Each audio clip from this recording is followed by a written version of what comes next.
What's going on, guys? It's Nick here, back with another video. It's been a minute since we've done a video, working on a lot of things on the website, just like some content that you're going to see during the season. I've already kind of alluded to it in the past, but every Wednesday during the season, we're going to have a draft strategy video. Those are some of the things I've been working on this off season. But for the month of like April, we're going to focus maybe a little bit on Dynasty content, not getting back to scheduled videos yet, like, Monday through Sunday kind of thing. I'll go over the schedule that we're expecting to see starting in May, maybe a little bit down the line. If you're in the Discord, I already posted it in there. But yeah, just some Dynasty content or anything else you want to see. Like if you guys have some other form of content that you want to see from like now until the draft, basically, let me know, comment section below. What we're going to do today, I had this like interesting idea. Instead of basically just going over my Dynasty rankings right now, because let's be honest, they're going to change after the draft. So it's not like super relevant what you have right now. I think very few of you are actually doing Dynasty drafts right now, but I thought it'd be fun to go through mock draft. So I created teams, just like fake teams in like a fake 12-team league, telling you their starters and their depth for every single position. And we're going to pretend this is a Dynasty, full PPR, super flex league. I think that's what most people play. But yeah, so basically, these are the teams that finished last through first. So I just assumed that the 12th place team finished first. There was no trading, although maybe I'll mention sometimes there might be smart to trade down. And we're going to go over, for this video, the first round of the draft. As you can see, so let's go to team one. Team one is weak at running back and receiver. They are the 11th best team out of 12, I guess. So 11 being like bad, 12 being the worst. You guys can see the color coding on the screen. It should be very, very clear to you. But yeah, terrible running back core, terrible wide receiver core, solid at tight end, okay at quarterback. And so I'm going to look at this team and say, okay, if I'm this team, who would I personally take, again, pre-draft at their pick? And we'll slowly move on. And then I have right here, just so you guys can kind of like see some sort of notes on the page. Kind of gives it away right now. It's going to go away when I like click stuff, but I'll bring it back up when we're talking about each player. Kind of gives it away. Breece Hall, number one. But yeah, that's what we're going to do. Down here, this is just the best ADPs I can find. So I searched across different sites. There is no reliable ADP data anywhere. Just absolutely nowhere. I found this from an article that Fantasy Pros released like 2 weeks ago. I think it's awful. I think these ADPs aren't even remotely close to what we're actually going to see, but it's literally the best that I could do. But yeah, we'll just kind of have it on the screen. I didn't use it at all. I made the entire draft, then I pulled the ADPs, so there's no actual there's no reason to have that up there besides just for you guys to see who are some people we can expect to have coming up. I X'd out 2 people or made them red.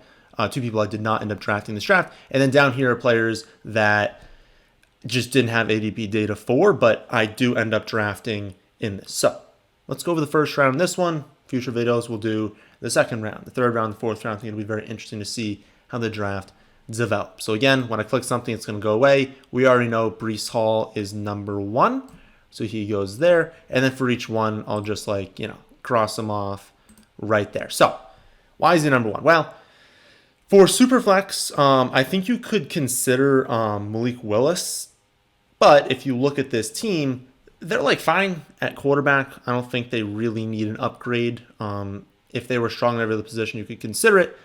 But they're the worst team in the league at running back. I think that even in general, it's very sharp taking Hall, even if you kind of need quarterback, kind of need running back. I just think he's a very, very safe pick. Extremely productive in college. He's a lock. He to me is a lock to produce early in his career. He's just good at everything. He's a top 5% athlete, 95th plus percentile in a lot of athletic measurements. He is fantastic in the receiving game, so he's not going to come off the field all that much. Good in pass protection. He's young, so that's an important thing. Some of the running backs we're going to talk about, there's a lot of good qualities, but they're already 23. And you're okay, that's not saying they're old, they're not going to produce or anything. It's just saying you just have less time with them, right? He's turning 21 in May. He's a very young prospect. You're going to have him for a lot of years. That's very important in Dynasty. So I think he's the 101. But again, for this team, Team 1 is not, stacked at running back. I think it's sharp for them to take a running back. At pick number 2, we are going to go with Malik Willis. We'll find him here. Some of them might struggle to find with the crossing off, but we'll kind of see how that plays out. A lot of buzz lately. I think he's climbing in drafts. I don't actually know where he's going to go in the NFL draft. And I'll say this for like every quarterback, but I'll say it definitely up front. All of it depends on where they go, right? We can rate these prospects with quarterbacks. Number 1, I think Willis is pretty clearly one for fantasy because cannon for an arm, elite rushing upside. That's just a fantastic combination fantasy. So even if he doesn't end up being like the best NFL caliber quarterback in the draft, I think for fantasy purposes, he's going to be fantastic, kind of a lock to produce when he plays.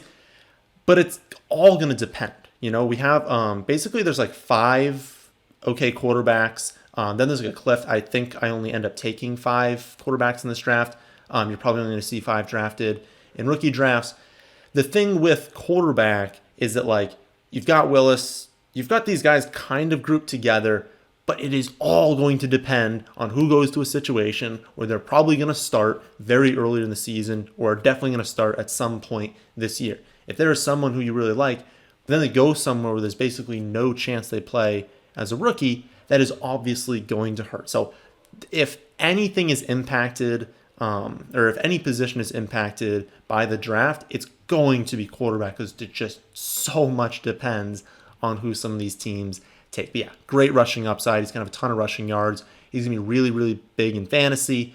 Accuracy might not be fantastic, but also these guys are still prospects, right? There's plenty of times where we think that a quarterback prospect is like fine, and then Justin Herbert happens, right? And he's, already an elite quarterback.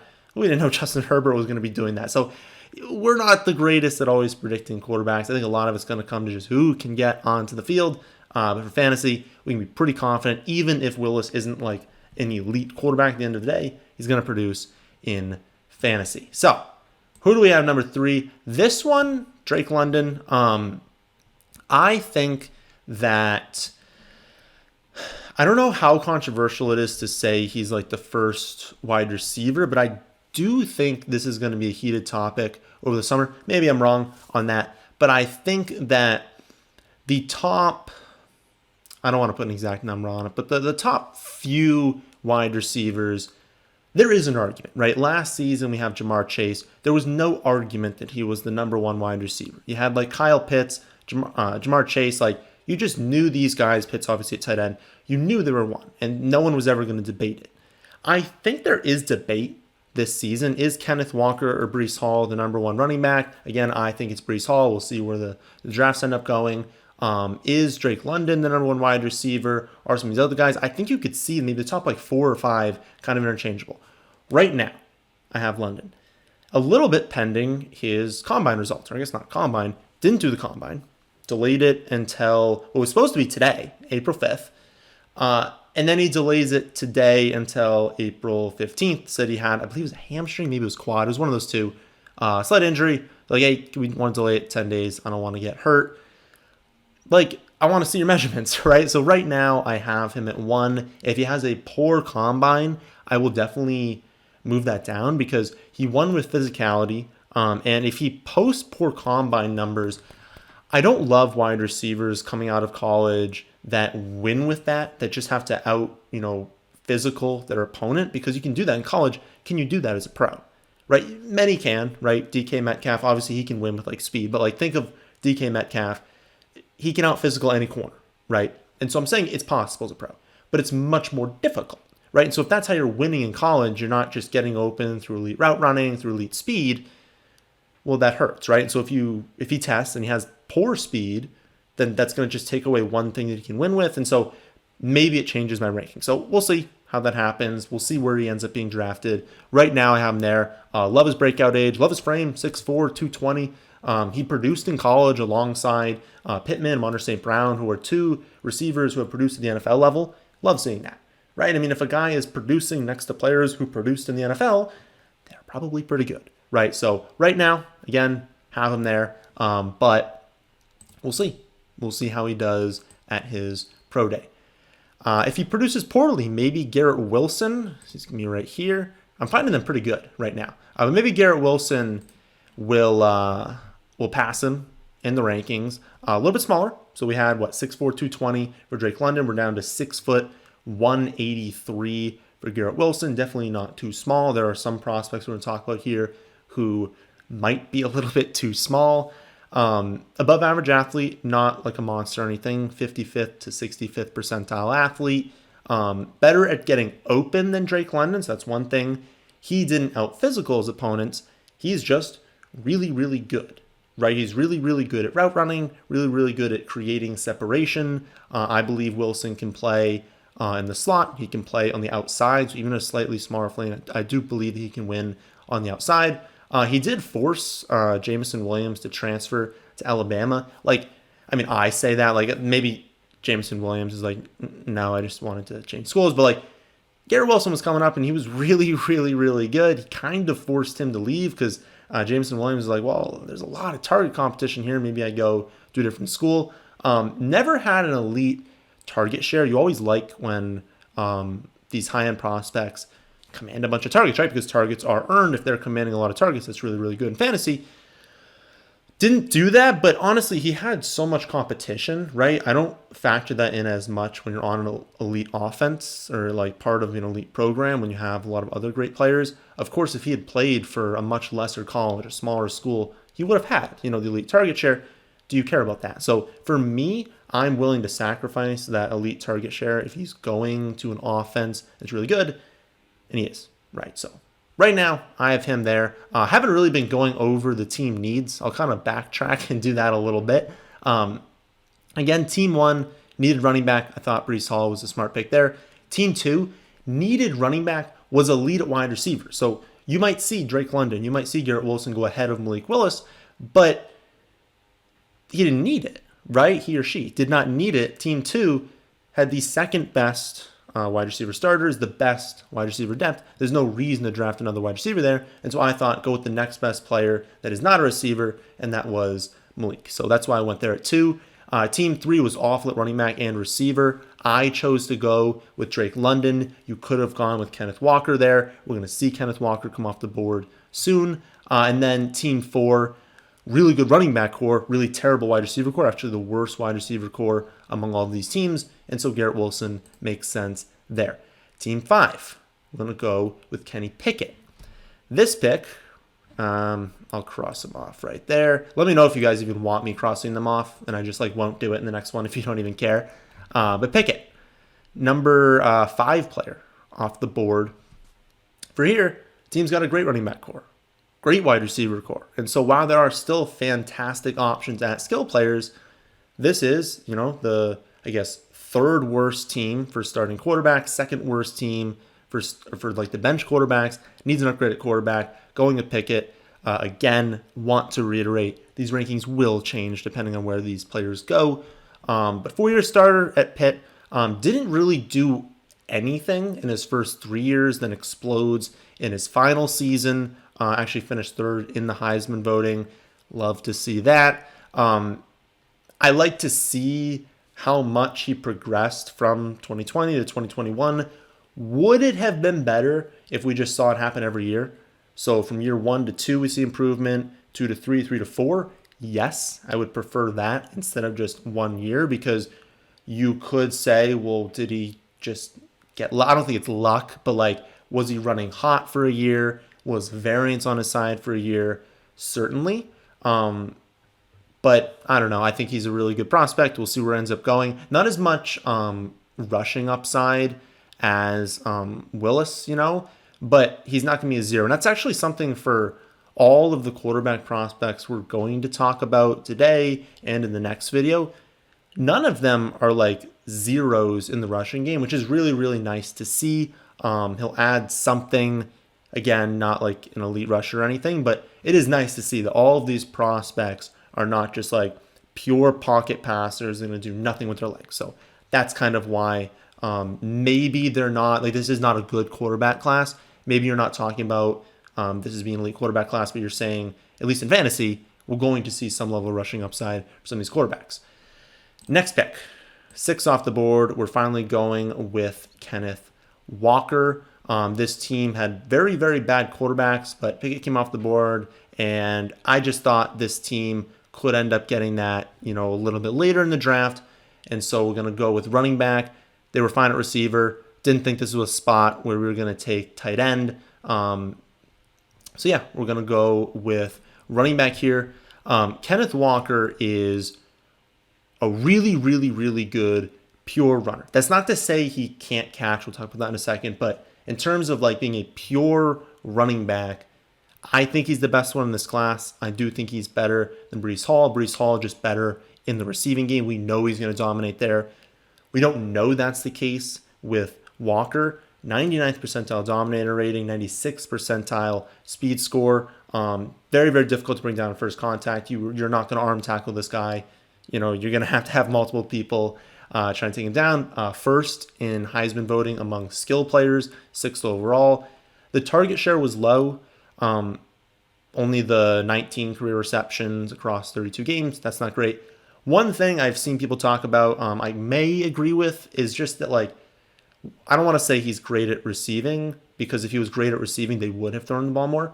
But he could be perfectly capable, right? And maybe they were feeding him so many touches. You don't want to just, run these guys out in, the first half of the season, right? You want to at least spare them a little bit. Don't give them every touch in the game. So maybe he was just so good on the ground that it's hey, we're going to give him all our touches on the ground, and we use other guys in the receiving game. So I just don't want to write him off as someone who just has stone hands, just can't catch. I don't think that's the case. Will he offer as much receiving upside as Breece Hall? No, and that's why I have him at 2. But I don't want people to think that he can't catch. We don't know that he can't catch. We know that he's not elite at it. But if he's just capable, such a good running back on the ground that I think he's a very, very, very good selection. Again, I don't believe teams should spend early picks in the NFL on running back. But whoever gets them is getting really, really good running back, and we're going to really like him in fantasy. I've lost my spot for where we're crossing them out down here. So maybe I'll just pick that up in the next one. Again, tell me if you really don't even want me to be doing that. So, 7th pick. Oh, don't do that. We're going with Treylon Burks. This team does not need quarterback, does not need tight end. Pretty much even needs a running back and wide receiver. This team probably wanted to have Kenneth Walker, but then he comes off the board, and so why not go with Burks? Athletic.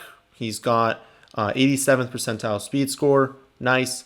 Not I wouldn't say he's the fastest receiver in the draft. The speed score is higher because he's 6'2", 225. Really, really good target share in college. I want him so badly to go to creative play caller. If he can go to a team that knows how to design looks to their best players, knows how to say, hey, this is our best, playmaker, our most athletic player. Let's just get him the ball on screens, on end arounds, quick passes, design plays where he's getting schemed open. Do that, he's going to be so good. So, so, so good. If he goes to a team that's all right, go out there and do good, right? There's play callers out there, teams out there that are just not good. It's where players go to die in fantasy, right? If he goes to a team like that, I don't think he's good enough to just dominate with his route running, get open all the time on his own. But I think he's so good at everything else and just get the ball in his hands, and he's going to be fantastic, that if he goes to a team, since it's pre-draft and that's baked in there, if he goes to a team that's willing to do that and we know can do that, sky's the limit with Burks. So really like that selection there. 8th pick, we're going with Matt Corral. This team had the worst starting quarterbacks. They had great running back core, fine wide receiver core. Not good at tight end, but again, we're going to wait on that position. I think quarterback makes a lot of sense. He, again, I'm going to say this with all of the quarterbacks from this point on, is not Malik Willis, but can still run it, right? I think that Corral is good with utilizing his legs on RPOs and read options. So I don't think teams are as much, or whoever does end up drafting him, I don't think as much they should use him as quarterback draws. Kind of like a lot of plays like Lamar Jackson gets used for. It's this play was a run the whole way. But I think if you can get this guy in an RPO style offense where he is constantly making these reads and just pulling the ball when he sees it, he's very, very fast. He's able to produce really, really well in an offense like that. And that's obviously good for fantasy, right? If he's picking up yardage on RPOs and read options, that's awesome. We saw a really nice improvement with his ball security, his accuracy going into last season, or I guess from 2020 to 2021. Way down on the interceptions, 14 in 2020, only 5 in 2021. And that's with 3 more games played. So he was really careful with the football. And if we're going to get a guy that's careful with the football, has accuracy, so it's not something you can really teach. If someone's not accurate, it's not really going to change once they hit the NFL. So good accuracy, good ball security, has upside with his legs. If he lands in the right situation, can be really good. Again, we'll end up seeing where that situation is going to be. Team 9, now we're getting into the teams that finish top 4 in the league in my simulated league. So it doesn't need anything. I'm just going to go with the top player. I'm just going to go with upside, I guess lean towards wide receiver. We're going to go with Jameson Williams at pick number 9 here.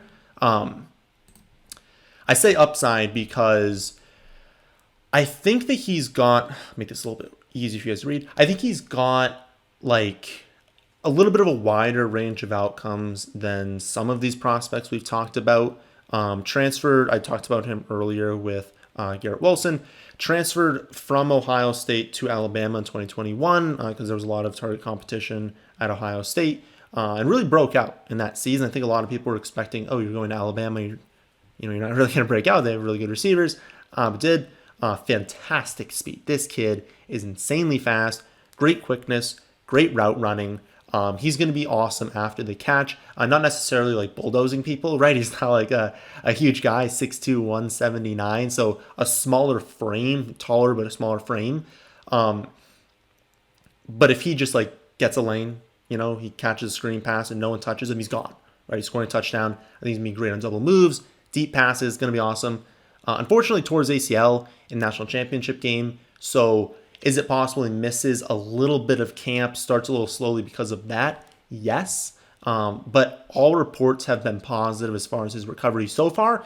I'm going to assume there's no lies there. I guess we can't really know. But I think we'll see in the draft if he goes, earlier or just at where people are expecting. I mean, these teams do their research, right? If something was bad in his recovery, a team would know about it, or all teams would know about it, and his draft stock would tank, right? So I'm just going to trust if he gets drafted around where people are expecting him to go, that's totally fine. I'm hoping, honestly, people sleep on him. I have seen some sites out there that like draft sites, not fantasy sites, that have him as the number 1 receiver talent-wise. I think he's very, very talented. I don't want to say he's a lock to produce in the NFL because the smaller frame, but I think that he can provide real big play upside. If he goes to a team that has a really good deep passer, maybe has an established one, so someone who has a true X receiver, a possession receiver, and just wants to add that consistent deep threat, I think Jameson Williams is really, really, really good pick for a team like that, and that would obviously be good in fantasy. If he goes to a team where he has to be the number 1, they have a developing quarterback, that's not something I would like as much, and so that would probably have me dropping him in the rankings. Why does he keep doing that? All right, 10. We'll go Sky Moore. Maybe earlier than some people are expecting to see him. I think he's someone who's going to get a lot of hype this summer. He just feels like a player that people are going to talk themselves into. And so when you get a player like that and people like him as a sleeper and then like him a little bit more and then every site is kind of hyping him up, they get earlier and earlier and earlier. So again, I don't really know what ADP he's going to end up being. On this ADP we have on the screen here, he was going with the last pick in the second round, and I just took him with the 10th pick in the first round. But yeah, I think people are going to talk themselves into him. I mean, 99th percentile college target share, 91st percentile dominator rating, 4.41 40, a little bit shorter, 5'10", but 195, so that's still a pretty decent size. The big thing is he went to a smaller school, but he was an early declare. So if he went to a smaller school and he played all 4 years, he it was an older prospect, then I'd be like, okay, I don't love it as much, right? He's coming to the league super old, having played a bunch of time against younger opponents at a small school. Like maybe this production isn't like real, like what would have he done at a bigger school? But being an early declare, having clear athleticism to go along with this production, I think he's really good. And I think if he lands in the right situation, he could be a very productive fantasy player even early in his career. And so I like him. I like him a lot. I'm hoping that other sites do not like him and we can get him for cheap. Second to last player we'll go over today is Team 11 getting Sam Howell.